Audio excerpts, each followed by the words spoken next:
guys, this is April and welcome to my channel.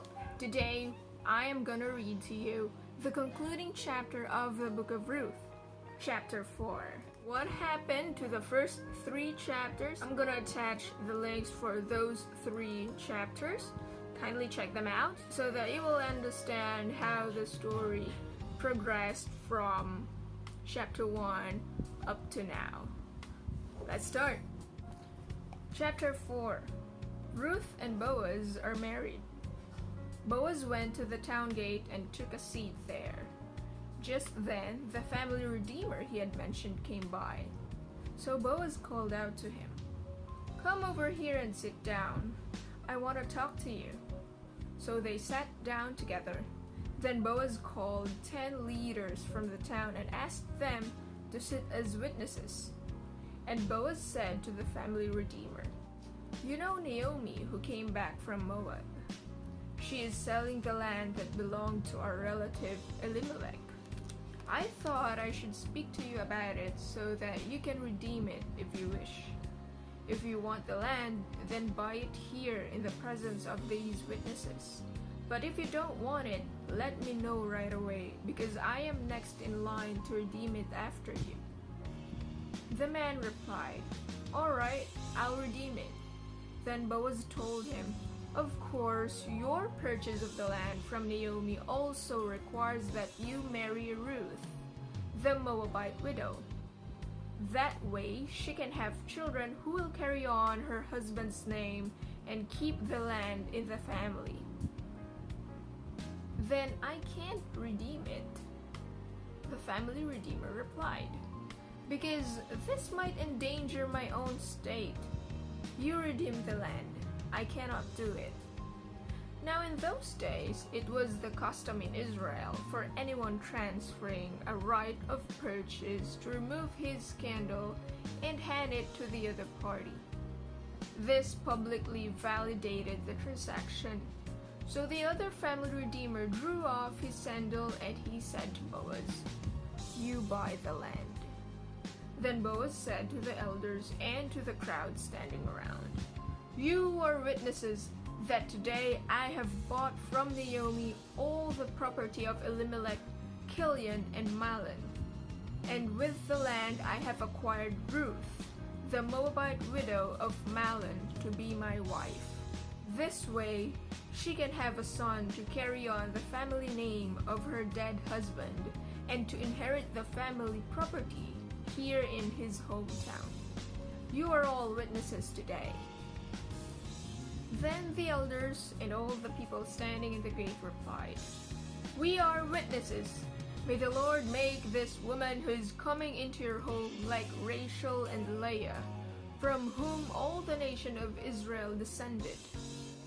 May you prosper in Ephrathah and be famous in Bethlehem. And may the Lord give your descendants by this young woman who will be like those of our ancestor Perez, the son of Tamar and Judah." The descendants of Boaz. So Boaz took Ruth into his home and she became his wife. When he slept with her, the Lord enabled her to become pregnant, and she gave birth to a son. Then the women of the town said to Naomi, "Praise the Lord, who has now provided a redeemer for your family. May this child be famous in Israel. May he restore your youth and care for you in your old age. For he is the son of your daughter-in-law, who loves you and has been better to you than 7 sons." Naomi took the baby and cuddled him to her breast, and she cared for him as if he were her own. The neighbor women said, "Now at last, Naomi has a son again." And they named him Obed. He became the father of Jesse and the father of David. This is the genealogical record of their ancestor Perez. Perez was the father of Hezron. Hezron was the father of Ram. Ram was the father of Aminadab. Aminadab was the father of Nahshon. Nahshon was the father of Salmon. Salmon was the father of Boaz. Boaz was the father of Obed. Obed was the father of Jesse. Jesse was the father of David. Now that ends chapter 4. Now what happened?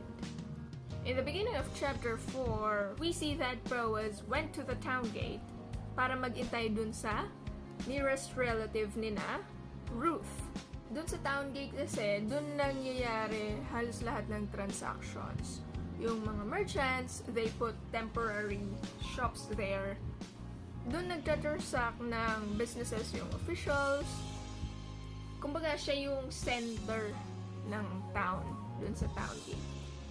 Now, dun most probably makikita niya yung laki, kaya dun siya naghintay. And then when the man, the family redeemer, arrived, tinawag siya ni Boaz and, hey, come over kasi may pag-usapan tayo. We need to talk. So, first, what Boaz told the guy is, merong available na lupa. Baka gusto mong bilhin. The guy is interested, so he said yes. And then, sabi ni Boaz, pero may catch. Dapat, asawahin mo din si Ruth. Yung widowed wife nung anak ni Elimelech. And dun sa condition na yon, nag-back out na yung guy, yung family redeemer nila. So, ayoko. Whatever the guy's reason may be, the path for Boaz to marry Ruth has been cleared. Kasi si Boaz na yung next in line. So, sinabi ni Boaz na all of you guys here, lahat ng officials and other people who were standing there, all of you are witnesses to this transaction. Now, Boaz married Ruth. So, doon na nakatira si Ruth sa bahay ni Boaz, and then eventually, Ruth conceived and nanganak siya sa isang batang lalaki. So, yay! Meron ng redeemer talaga. Meron na mag-inherit, mag-continue ng family, ng bloodline ni Elimelech. So, from there, nakita natin na si Naomi, yung hardships niya before, ay na-turn yun into one of the greatest blessings. Kasi dun sa line na yun, mula si David, and then eventually si Jesus Christ. Sa atin, we may be facing hardships at the moment, but like Naomi, we just have to trust God na God will never forsake us during our times of trouble. Paano naman si Ruth? Now, some of you might think na Ruth is just some lucky girl, diba? Na, uy, nakapangasawa ng mayaman, and then life became really easy. What we might fail to consider is that naghirap din si Ruth, diba? She chose the hard way. She chose to do what is right. She cared for her mother-in-law.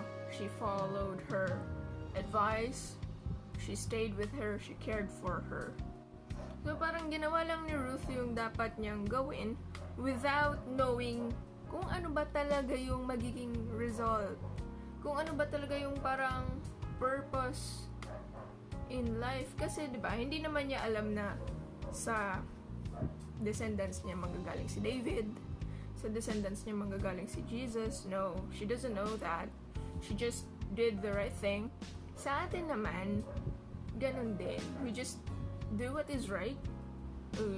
Hindi naman kailangan na talagang alam mo na, ito yung mangyayari. Ito yung mangyayari. You just minsan kasi kahit hindi mo sure kung ano yung magiging outcome, basta you do what is right, you know, you follow what God's will is, you live according to His will, then good things will happen in the end, because God will always be with you, right? Lastly, guys, let us remember na yung sacrifices na ginagawa natin ngayon, these are just temporary stuff. Na the rewards will definitely outweigh yung sacrifice na ginagawa mo ngayon. Don't lose hope.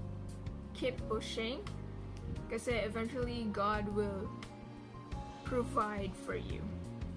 Thank you so much, guys, for tuning in, for watching the concluding chapter of the Book of Ruth. I hope you like it. Guys, if you want this kind of content and other everyday stuff, kindly hit like and the subscribe button below. And if you want to have continuous notification about the latest videos that we have here, hit the notification bell. Thank you so much, guys.